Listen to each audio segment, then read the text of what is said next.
Good morning, my fellow rogues. The 1st of February marked my 22nd birthday, so I went to the Cheesecake Factory and then to an escape room challenge in my hometown. One can never go wrong with books for their birthday, so I asked for a bunch of books, and I got a bunch of books. Oh my gosh. First book I got was Eye of the World by Robert Jordan. This is a fantasy novel. Not really a novel, because it's like 700, 800 pages. But Goodreads rated this a 4.8 out of 5, and I am a fan of Robert Jordan's work already, so this was a no-brainer buy. And then, with the first book of the series, I have to get the next one, so I also got The Great Hunt, which was also rated on Google users as 93% out of 100, so I bought this too. And then I bought the third book in the series, The Dragon Reborn, and this was a 96%, so it's even better than the second book, supposedly. So I can't wait to get reading to all these books, and I have even more books to tell you about. Another book that I got was The Wicked King by Holly Black. This is a fantasy fiction novel, and Goodreads rated it a 4.6 out of 5. So this is even better, supposedly, than the first book, which is The Cruel Prince. I don't have my glasses on, so I can't really read the title on the book, but I remembered it. So another book that I got was The Darkest Part of the Forest, also by Holly Black. This is also a really good novel. I can't wait to read it. It's another part in the series, and I can't wait to read it.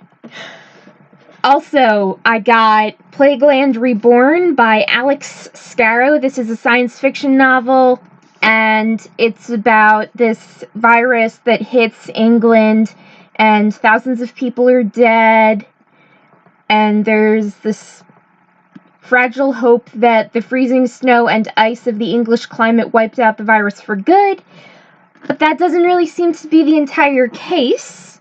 So, 1, science fiction, I'm sold. 2, virus, I'm sold. 3, dystopian, I'm sold. 3 strikes, you're out, I'm buying this.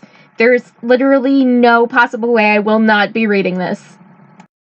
The next book I have is The Valiant by Leslie Livingston.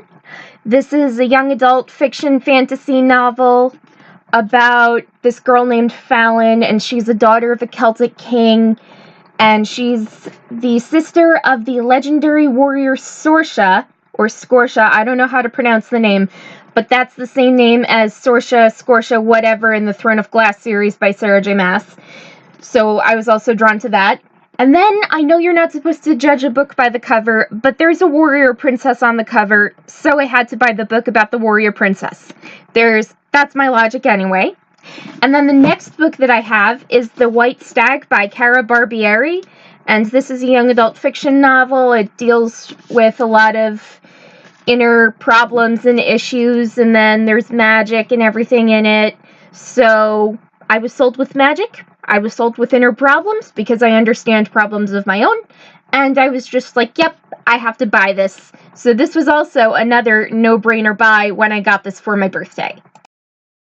When I saw The Ash Princess by Laura Sebastian on the bookshelf at the Barnes & Noble that I go to all the time, I immediately was drawn to the cover, again, judging the book by the cover, but then I read the inner cover and I thought, yep, this is a book I'm gonna have to get to.